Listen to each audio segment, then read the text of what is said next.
sifatnya race, pertandingan, sehingga sekaligus kegiatan besok kita ambilkan foto-foto yang menarik, jalurnya, rutenya, dan itu bahan promosi buat kita menyelenggarakan ketika eventnya dijalankan. Nah ini menarik, jadi niatnya dari Geopark Run Series ini melakukan supaya geopark yang ada itu dikenal. Paling tidak pelari dulu. Nah pelari ini kan kita sengaja selalu mengundang pelari-pelari yang punya hobi berlari, tapi juga hobi mengunjungi tempat-tempat wisata yang menarik, yang indah, yang belum tentu semua orang Indonesia tahu. Nah tentunya kita harapkan dengan kita mengundang pelari-pelari teman-teman yang ada bersama kita ini adalah tujuannya supaya setelah ini mereka dengan komunitas larinya masing-masing pasti akan melihat foto-fotonya besok akan diupload, akan di sosmednya mereka. Itu cara promosi yang lebih murah daripada beriklan dan macam-macam kayak gitu, belum tentu orang. Nah itu yang kita harapkan jadi kesan positif. Nah masing-masing daerah menampilkan tentunya. Kenapa acaranya selalu 3 hari?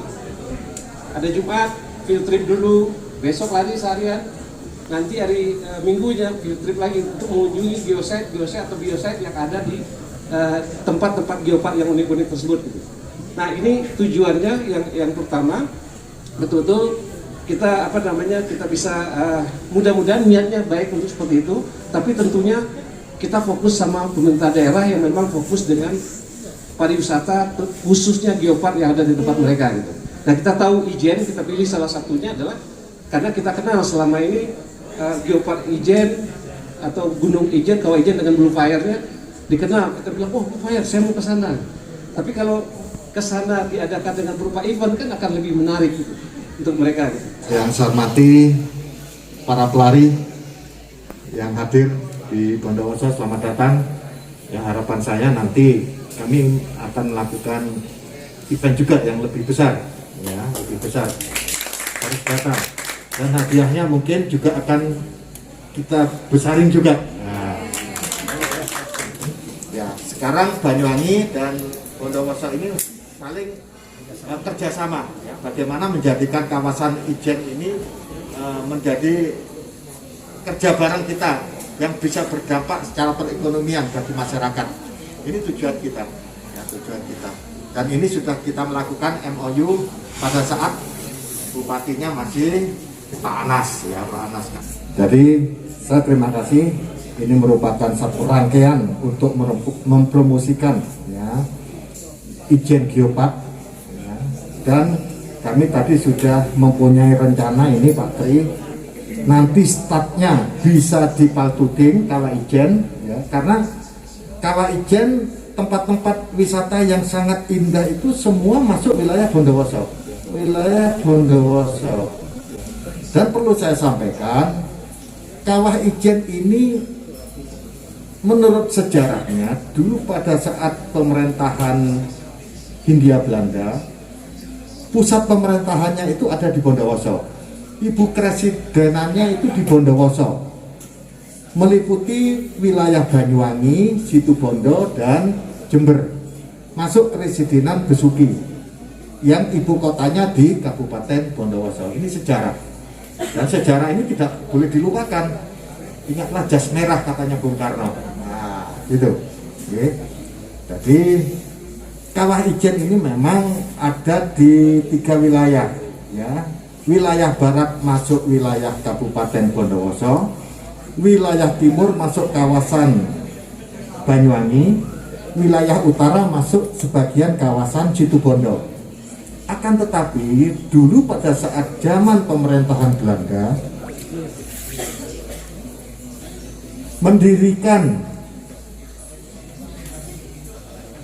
perkebunan, ya, itu yang namanya PTP 12 ini, ya Kalisa, Belawan dan sebagainya, ini masih masuk kawasan wilayah Kabupaten Bondowoso. Akses jalan masuk ke Kawah Ijen dulu satu-satunya hanya melalui Kabupaten Bondowoso yang ada sekarang ini.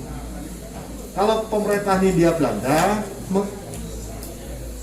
biasanya kalau buat jalan ini kan sudah melalui ukuran-ukuran. Kelandaiannya dan resikonya sangat kecil sekali untuk menuju kawasan Ijen ini. Ini dulu Kecamatan Sepol namanya. Sekarang sudah kita rubah menjadi Kecamatan Ijen. Kecamatan Ijen. awal mula akses masuk ke Kawah Ijen ini melalui Bondowoso. Dulu waktu Pak Domo dengan Bu Rizka ya honeymoon setahun, Siska, itu di sini lewatnya ya di Bondowoso. Nah, ini awal mula kawasan jalan ke Ijen ini baru di hotmix pada tahun itu 80-an. Nah, itu sejarahnya begitu Mas Tri. Ya, makanya di sini perkebunan kopi itu PTP 12 itu semua wilayah Bondowoso. Termasuk Kawah Murung, sekarang ada Taman Galuh yang merupakan rangkaian kawasan geopark ya. Itu semua masuk wilayah Bondowoso. Ya. Harapan saya nanti kita akan mengadakan event yang lebih besar, Pak Tri. Jadi dari Paltuding ya, startnya nanti finishnya di Bondowoso di Gerbang Maut. Jadi dari Paltuding nanti turun ke Kawah Murung bisa ke Taman Galuh, nggak tahu rangkaiannya begitu. Ini indah semua, kawasan sangat indah semua. Terbukti waktu itu teman saya Budi ya, anak buahnya Mas Treng dari ETB yang datang ke sini, luar biasa ini Pak Wabub. Bondowoso ini betul-betul sangat indah, tolong dijaga keasliannya. Ya nanti bisa dilihat sendiri. Ini baru di Kawah Ijen, belum di kawasan Argopuro, wilayah Hyang, Pegunungan Hyang. Di sana indah, kalau seperti di Ubud, Bali, persawahannya banyak di daerah sana. Ada desain, ada pakem dan sebagainya, petung. Nah, di sana indah-indah. Jadi nanti startnya di Paltuding, bisa ke Kawah Urung, ke kawasan Taman Galuh, dari Taman Galuh nanti bisa ke Megasari, dari Megasari ke Bedati, ke Stonehenge Van Java, Batu Soon. Nah, itu terkenal Batu Soon.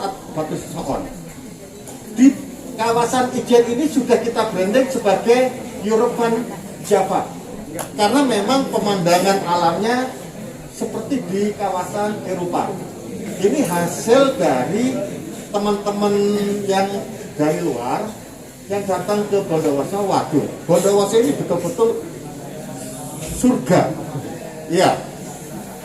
Dan pemandangannya betul-betul seperti di Eropa. Makanya rangkaiannya kalau nanti ke Stonehenge Van Java alias Batu Soon, sudah manggil. Wah, itu indah. Di Pedati itu kawasannya seperti di atas awan. Di atas awan. Masih belum semuanya tergarap, masih original. Ya, nanti finishnya nanti ke Bondowoso di Gerbang Maut.